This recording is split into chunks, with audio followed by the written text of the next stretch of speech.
ભુજ શહેર માટે સરકાર દ્વારા ભારે વરસાદને કારણે જે રસ્તાઓનું ધોવાણ થયું છે તેના રીસરફેસિંગ માટે ગ્રાન્ટની ફાળવણી કરવામાં આવી છે।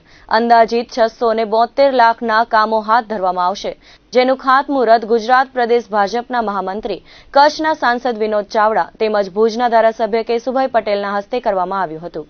સાંસદ વિનોદ ચાવડાએ જણાવ્યું હતું કે ગત ચોમાસામાં ભારે વરસાદને કારણે જે ડામર રોડનું ધોવાણ થઈ ગયું છે તેવા રોડ માટે સરકાર દ્વારા ગ્રાન્ટ ફાળવણી કરવામાં આવી છે, જેને અનુલક્ષીને વિકાસના કામોનું ખાતમુહૂર્ત કરવામાં આવ્યું છે। ભુજ શહેરનો વ્યાપ વધી ગયો છે, ત્યારે હજુ આગામી વિકાસના કામો માટે રાજ્ય સરકાર તેમજ કેન્દ્ર સરકારમાંથી જે જોઈતી મદદ હશે તે પૂર્ણ કરવામાં આવશે, તેમજ વિકાસની ખૂટતી કડીઓ પૂરી કરવામાં આવશે। ભુજના ધારાસભ્ય કેશુભાઈ પટેલે જણાવ્યું હતું કે વિકાસ એ એક અવિરત થતી પ્રક્રિયા છે। શહેરમાં થતા વિકાસના કામો એ એક વ્યવસ્થા છે જે લોકોની સુખાકારી માટે છે। ચોમાસામાં ભારે વરસાદને કારણે જે ડામર રોડનું ધોવાણ થઈ ગયું છે તેવા રોડ માટે સરકાર દ્વારા 672 લાખની ગ્રાન્ટ ફાળવણી કરવામાં આવી છે। તે રોડને ગુણવત્તાસભર રીસરફેસ કરવામાં આવશે, જેને અનુલક્ષીને વિકાસના કામનું ખાતમુહૂર્ત કરવામાં આવ્યું છે। આવા અનેક પ્રજાલક્ષી કામો પૂર્ણ કરવા અમો કટિબદ્ધ છીએ। ભુજ નગરપાલિકાના પ્રમુખ રશ્મિબેન સોલંકીએ જણાવ્યું કે આવનારા દિવસોમાં ખાતમુહૂર્તની પરંપરા ચાલુ રહેશે અને ભુજનો વિકાસ થતો રહેશે। ભુજ નગરપાલિકામાં નવી પાંખ આવ્યા બાદ શહેરનો ચોતરફો થઈ રહ્યો છે, ત્યારે શહેરની ખૂટતી વિકાસની કડીઓ પૂરી કરવામાં સમગ્ર ટીમ કટિબદ્ધ છે। આવનાર દિવસોમાં આ ખૂટતી કડીઓ પૂરી કરવાની ખાતરી આપી હતી।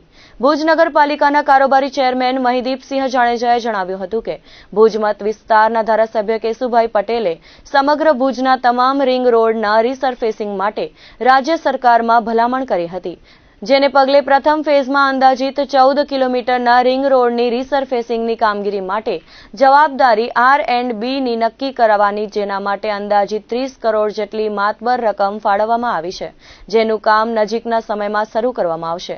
આ પ્રસંગે જિલ્લા સંગઠનના હોદ્દેદારો, શહેર સંગઠનના હોદ્દેદારો, સામાજિક અગ્રણીઓ વગેરે ઉપસ્થિત રહ્યા હતા।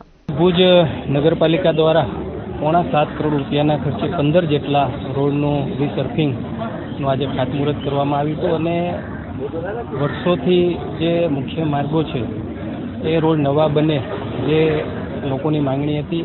નગરપાલિકાના પ્રમુખશ્રી અને કારોબારી ચેરમેન આખી ટીમ દ્વારા જે છે કે ધારાસભ્ય શ્રી કેશુભાઈ પટેલ સાહેબની ઉપસ્થિતિની અંદર આજે ખાતમુહૂર્ત થયું છે અને આવનાર સમયમાં ભુજને સ્ટેટ હાઈવે અને નેશનલ હાઈવેનો રિંગ રોડ મળે, બાયપાસ મળે।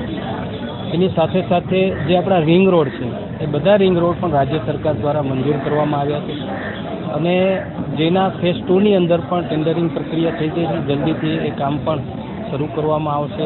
ભુજને સ્વચ્છ રાખવા માટે, ભુજના અલગ અલગ કોલોનીની અંદર જે માળખાકીય સુવિધાઓ માટે સતત નગરપાલિકા દ્વારા અનેક વિકાસના કામોના ખાતમુહૂર્ત અને લોકાર્પણ રોજ દરરોજ કરવામાં આવી રહ્યા છે અને આજે પણ 7.5 કરોડ રૂપિયાના ખર્ચે જે ખાતમુહૂર્ત થયા છે।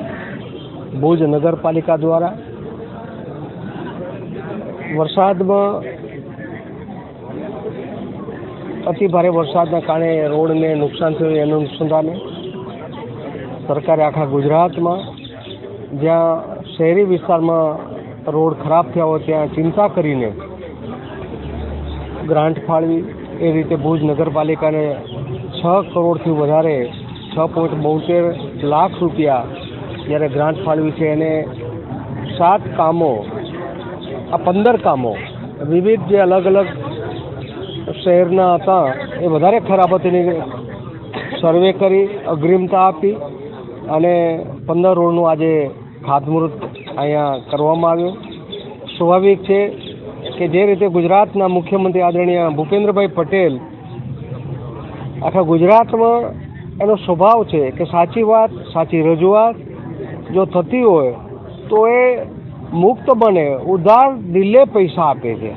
એમ હું કચ્છની વાત કરું તો કચ્છના જે ભચાઉથી ભુજનો 4 લેન હોય, 700 ઉપર કરોડ હોય, ભુજથી નખત્રાણા 900થી વધારે કરોડનો ખર્ચ હોય, એમ ભુજના જે રિંગ રોડ 2004માં બન્યા હતા, GODC બનાવી હતી, એના પણ 18 રોડ 52 કિલોમીટરના અંદાજે 150 કરોડ હોય, ભુજથી મુન્દ્રાનો રોડ હોય, આવા ભુજના બાયપાસની પણ પૂર્વ તૈયારી ચાલુ છે। એ રીતે ગુજરાત સરકાર લોકોના હિત માટે, લોકોને જરૂરિયાત જણાય મુજબ ખુલ્લા દિલે જ્યારે કામની સ્વીકૃતિ આપતા હોય ત્યારે એના અનુસંધાને આજે 15 રોડોના 6.72 લાખની મોટી રકમથી જ્યારે કામ થશે ત્યારે ભુજની જે થોડીક નાની મોટી ક્યાંક સમસ્યા છે, રોડની સપાટી બગડી હશે, એ આવતા દિવસોમાં સપાટી પણ સારી બનશે અને ક્રમશ જે રીતે અત્યારે 15 બન્યા છે આવતા દિવસોમાં બાકી બીજા ફેઝમાં પણ બાકી જેટલી રકમ હશે જે રોડ ખરાબ હશે એનો પણ ક્રમ થોડા દિવસોમાં આવશે. એટલે ભુજના જે રીતે અંદરના ઇન્ટરનલ રોડ છે એ સીસી રોડ થયા છે, જે રીતે આજુબાજુના રોડ છે એ ડામર થશે અને રિંગ રોડ છે જે 52 કિલોમીટર 18 રોડ જે આપણે પહેલાં પણ જાણ્યો હશે એમાંના 7 રોડના 30.50 લાખ સરકારે પહેલા ફેઝમાં મંજૂરી આપી દીધી, એના ટેન્ડર પણ જવા થઈ રહ્યા છે. તો આવતા દિવસોમાં જે રીતે નગરપાલિકાની જરૂરિયાત મુજબ આખી ટીમ ભેગી થઈ અને લોકો જે ઈચ્છી રહ્યા છે એવા કામ થશે. રીસર્ફેસિંગ ગ્રાન્ટ અંતર્ગત ભુજ મધ્યે અને ખાસ કરીને તમામ 11 વોર્ડનું રીસર્ફેસિંગ ગ્રાન્ટની અંદર રોડોનું ખાતમુહૂર્ત રાખવામાં આવ્યું હતું. આશાપુરામાંની સાનિધ્યમાં એટલે કે વોર્ડ નંબર 6ની અંદર આશાપુરાનું જે મંદિર આવેલું છે ત્યાં આપણે ખાતમુહૂર્ત રાખેલું હતું. આ પ્રસંગે ધારાસભ્ય શ્રી કેશુભાઈ પટેલ, કચ્છના લોકલાડીલા સાંસદ શ્રી વિનોદભાઈ તથા ભારતીય જનતા પાર્ટીના તમામ આગેવાનો, વોર્ડમાંથી પધારેલા તમામ નગરસેવકો અને દરેક 11 વોર્ડમાંથી પધારેલા આમ જનતા અને પ્રજાજનો, ખાસ કરીને 15 રોડો આપણે રીસર્ફેસિંગ ગ્રાન્ટની અંદર લીધેલા છે.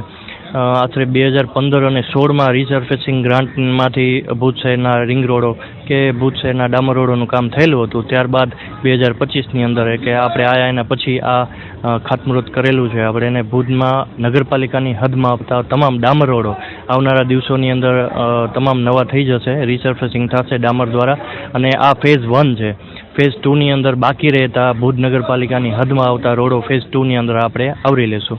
આ પ્રસંગે ઉપસ્થિત ધારાસભ્યશ્રી અને સાંસદશ્રી હાજર હતા. તો સાંસદશ્રીએ પણ કીધેલું છે ને ધારાસભ્યશ્રીએ પણ કીધેલું છે કે વોર્ડ વાઇઝ જે નગરસેવકોને પોતાના વિસ્તાર માટે નવા વિચારો આવતા હોય ને જે કાંઈ પણ કામ કરવા હોય તો એ એમના દ્વારા ગ્રાન્ટ દેવામાં આવશે. તો વિચારો એમને પ્રગટ કરીને સોસાયટી દીઠ કાંઈ પણ ડેવલપિંગનું કામ કરવું હોય, ધારો કે ગમે એ વોર્ડ નંબર 7ની અંદર બાગ બગીચાનું હોય અને એ સોસાયટીની અંદર બાગ બગીચો હોય તો એને જો રીસર્ફેસિંગની અંદર આપણે ઇન્ટરલોક કરવા હોય, લાઇટિંગ કરવી હોય, કોમ્યુનિટી હોલ બનાવવો હોય તો તેના માટે અલગથી આપણને ગ્રાન્ટ ફાળવવામાં આવશે તેવી પણ અત્યારેથી જાહેરાત કરેલી છે. લખપત તાલુકાના વિદ્યાર્થીઓ માટે મુઠિયાથી વર્માનગર સુધી એસટી સેવા શરૂ કરવામાં આવી છે. મુઠિયા જૂથ ગ્રામ પંચાયતના બુદ્ધા ગોધાતડ, નેરન, બાલાપર, મુઠિયા, કાટિયા ગામના વિદ્યાર્થીઓ માટે સ્કૂલ બસ GMDC CSR હેઠળ સ્કૂલ બસ શરૂ કરવામાં આવી છે. આ બસ 40 વિદ્યાર્થીઓ માટે ઉપયોગી થશે. આ પ્રસંગે નરેડી પ્રાથમિક શાળા ખાતે કાર્યક્રમમાં લખપત તાલુકા પંચાયત પ્રમુખ, પ્રતિનિધિ, CSR GMDC કચ્છ મેનેજર, પાંધરો GMDCના હોદ્દેદારો સહિત ઉપસ્થિત રહ્યા હતા. આગેવાનોના હસ્તે લીલી ઝંડી આપીને એસટીની સેવા શરૂ કરવામાં આવી છે. આ પ્રસંગે VI દેસાઈએ GMDC દ્વારા CSR હેઠળ ચાલતી સેવાઓ માટે માહિતી આપી હતી અને આરોગ્ય, પાણી તેમજ શિક્ષણ માટે કાયમી સેવા મળશે તેવી ખાતરી આપી હતી. CSRના મેનેજર માણેકે સ્કૂલ બસની ફાળવણી વિશે વાત કરતા જણાવ્યું હતું કે આ બસની ગામડાઓમાં ખૂબ જ જરૂર હતી અને હેડ ઓફિસથી મંજૂરી મળી અને બસ ચાલુ થતા બાળકોમાં આનંદ જોવા મળ્યો હતો. ગામના આગેવાન GMDCનો આભાર વ્યક્ત કરતા જણાવ્યું કે આ અમારી માંગ રાજ્ય સરકારને પણ ઘણા સમયથી હતી, પણ અમારા ગામડાઓના લોકો છેલ્લા 20 વર્ષોથી બસ જોવા મળી નથી, પણ GMDC દ્વારા શિક્ષણ માટે બસ ચાલુ કરી છે. તે ખૂબ આનંદની વાત છે. ઉપસ્થિત રહેલા મહેમાનોનું સન્માન કરવામાં આવ્યું હતું. અમારી મોડિયા જૂથ ગ્રામ પંચાયતના 6 ગામ દ્વારા હું વચનસિંહ કુંપસિંહ સોડા ગામ કાટિયા આભાર માનું છું કે GMDC દ્વારા અમને જે સ્કૂલ માટે વિદ્યાર્થીઓ માટે સ્કૂલ બસ ફાળવવામાં આવી છે એનો હું આભાર માનું છું. અમારા ધારાસભ્ય, પ્રમુખ સાહેબ, સરપંચ સાહેબ એમ તમામ પંચાયતના આગેવાનો, અડોશ પડોશના ગામોના આગેવાનો એમ GMDC પરિવાર દ્વારા જો બી અમને સુવિધા મળી છે એને માટે અમે એનો આભાર માનું છું. થઈ રહ્યું છે. કચ્છની જીવાદોરી સમાન નર્મદા યોજનાની કેનાલ આગામી 31 માર્ચથી બંધ કરવામાં આવશે. નર્મદાના પાણીથી લેવાતા ઉનાળુ પાકનું વાવેતર ન કરવા નિગમ દ્વારા સૂચના આપવામાં આવી છે. વાગડના રાપર ભચાઉ તાલુકાના વિસ્તારથી માંડવી સુધી નર્મદાની કેનાલમાં પાણી વિતરણ કરવામાં આવે છે, પરંતુ 31 માર્ચથી કચ્છ શાખા નહેરમાં મુખ્ય કેનાલમાંથી આવતું નર્મદાનું પાણી બંધ કરવામાં આવશે તેવી સરદાર સરોવર નર્મદા નિગમ દ્વારા જાહેરાત કરાઈ છે. ટૂંક સમયમાં કચ્છ માટે પણ આવી જાહેરાત કરવામાં આવશે. ગત વર્ષે ચોમાસામાં પૂરતો વરસાદ પડતા નર્મદા ડેમમાં હાલ 130 મીટરની ઊંચાઈ છે તેવું સૂત્રોએ જણાવ્યું હતું અને રિઝર્વ જથ્થો પર્યાપ્ત છે. પાણી વિતરણ બંધ કરવાની નર્મદા નિગમને જાહેરાત કરતા ખેડૂતોમાં કચવાટ ફેલાયો છે. 2 મહિના માટે મેન્ટેનન્સ અને સફાઈ કરવાના ઉદ્દેશ્યથી આ નિર્ણય લેવાયો છે, પરંતુ જ્યારે નર્મદા ડેમમાં 3254 મિલિયન ક્યુબિક મીટર પાણીનો લાઈવ જથ્થો છે ત્યારે વિતરણ બંધ ન કરવું જોઈએ તેવી ખેડૂતોની માંગણી છે. કચ્છ બ્રાન્ચ કેનાલ પણ 31 માર્ચથી 2 મહિના માટે પાણીનું વિતરણ બંધ કરવામાં આવશે. જો કે આ અંગે કચ્છ જિલ્લાના નર્મદા નિગમના કોઈ અધિકારી દ્વારા જાહેરાત કરવામાં આવી નથી, પરંતુ નર્મદાની મુખ્ય નહેરમાંથી જે કચ્છ બાજુ શાખા આવે છે તે મુખ્ય બનાસકાંઠામાં જ વિતરણ બંધ થશે તો કચ્છ બાજુ નહીં આવે તે સ્વાભાવિક છે.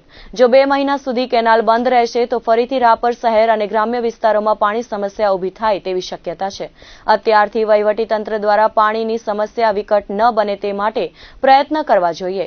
ભર ઉનાળામાં નર્મદા યોજનાના 2 મહિના બંધ રહેશે ત્યારે કચ્છના અનેક વિસ્તારોમાં પાણીની સમસ્યા વિકટ બની શકે તેમ છે. તો દર્શક મિત્રો, આ હતા અત્યાર સુધીના સમાચાર. ફરી મળીશું નવા સમાચાર સાથે, નવી અપડેટ સાથે. ત્યાં સુધી મને રજા આપશો. નમસ્કાર.